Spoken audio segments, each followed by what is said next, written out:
So it seems the British just can't let go of their Nazi collaboration. Today is June 30th. I'm Diane Sare, president of the LaRouche organization, and I have quite a report this morning. First of all, on the night of the 28th through 29th, Russia delivered the largest airstrikes yet on Ukrainian targets.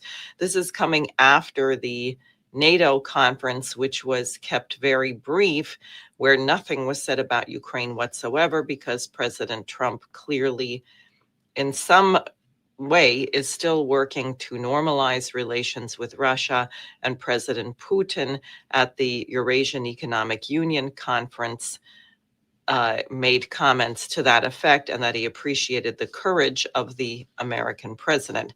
How much of this is sincere or just attempting to quote unquote manage Trump, I'm not sure, but I do know the world would benefit immensely from a stable, reasonable relationship between the United States and Russia, as we would with the relationship between the United States and China.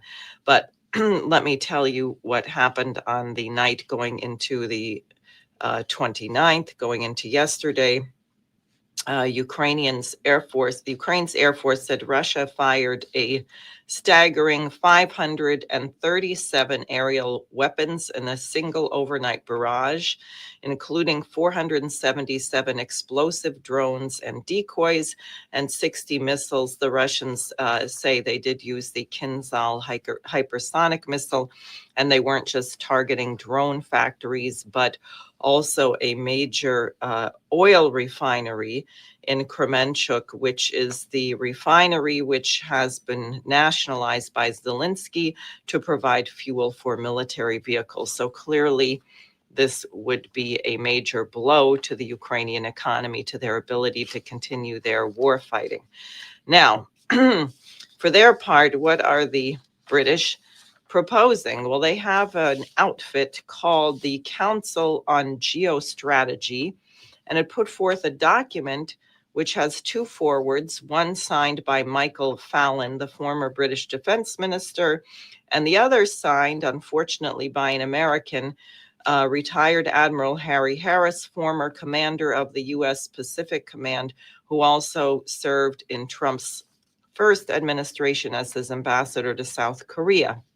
I don't know how many other Americans agree with this. I checked out the board of this agency, and it's all Brits, members of the House of Lords, members of Parliament, and other individuals. But basically what they're saying is that the US and the UK should collaborate to destroy Russia and China, and there will be a coordinated division of labor where the UK will continue its war against Russia.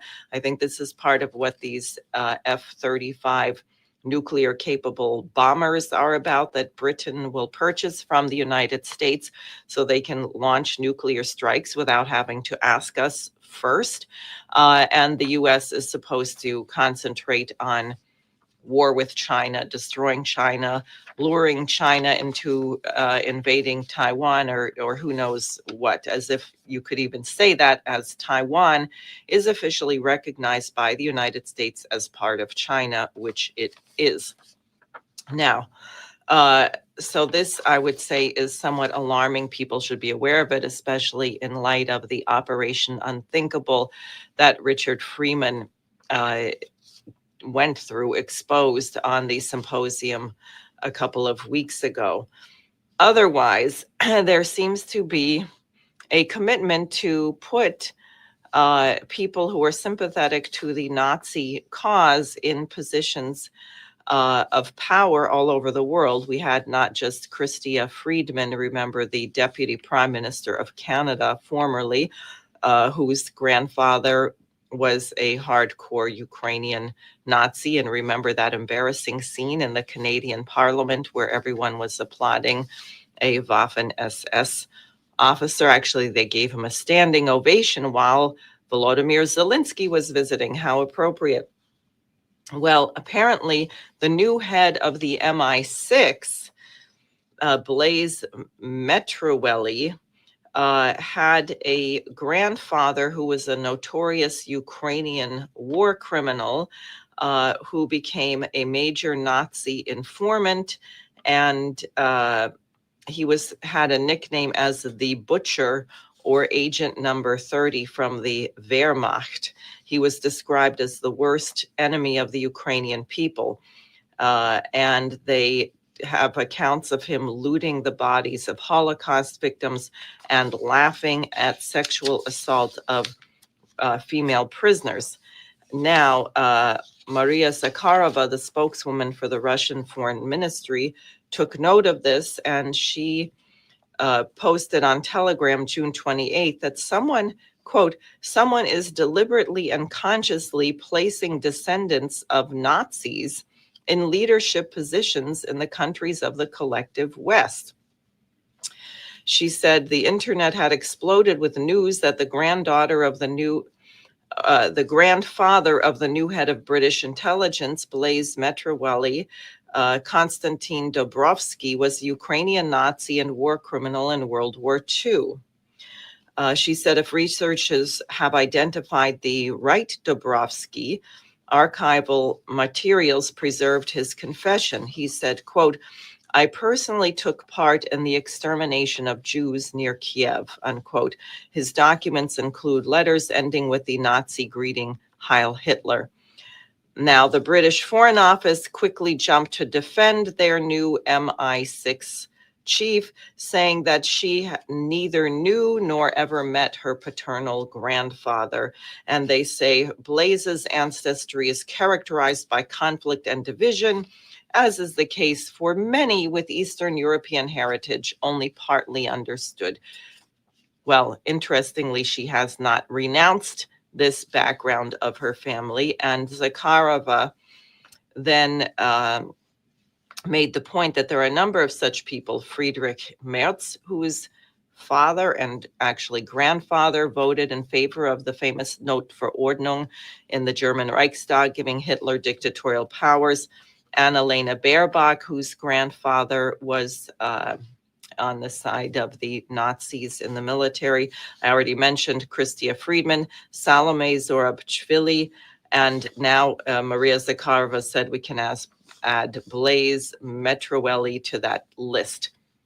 I don't think it's a coincidence. So moving on, and remember that one of Russia's objectives in Ukraine is the denazification of Ukraine, as well as the demilitarization. Speaking of Nazi-like behavior, we have the continuing genocide going on in Gaza, and now IDF soldiers have reported to Haaretz that they have been ordered to open fire on starving Palestinians who are unarmed, who are waiting in line at the misnamed Gaza Humanitarian Foundation depots, which are run by Americans under the direction of Israel. These are delivering, by the way, about 1/10 of the food actually needed. We stopped funding or allowing UNRWA, which had, I think 400 distribution centers all up and down Gaza. This outfit has only 4 of them.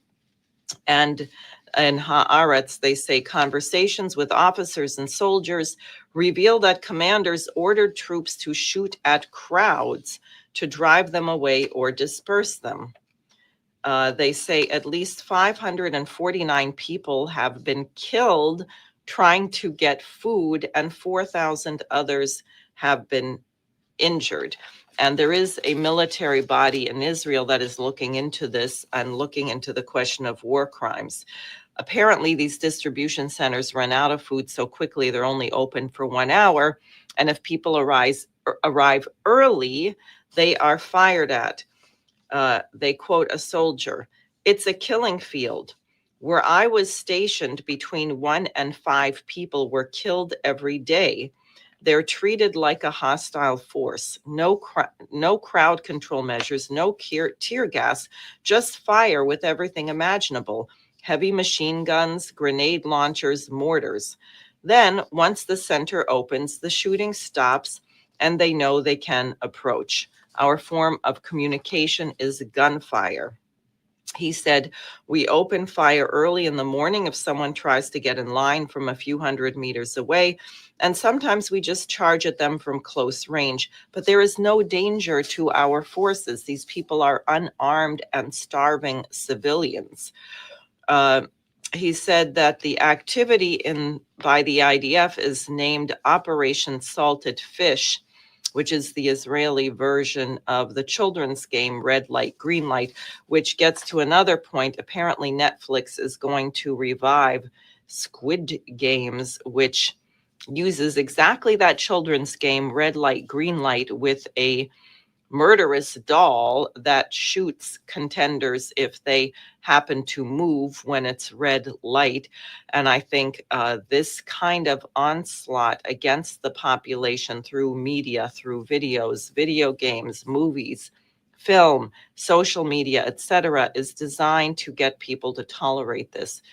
So this week is the week of the anniversary of the independence of the United States. I hope you will be celebrating Independence Day on Friday and doing it appropriately. I strongly recommend reading the July 4th, 1821 address of John Quincy Adams to the House of Representatives. He was not president then. I believe he was Secretary of State, but it's quite remarkable, quite prescient. That is the speech where he says, "We seek not abroad for monsters to destroy," but there's much more there. And he recites the entire Declaration of Independence in the middle of it. The Schiller Institute will be holding its European conference in Berlin on July 12th and 13th. It is part 2 of the conference held over Memorial Day weekend in the United States. And again, I have to urge everyone, please keep circulating this leaflet. Will there be thermonuclear fireworks by the 4th of July?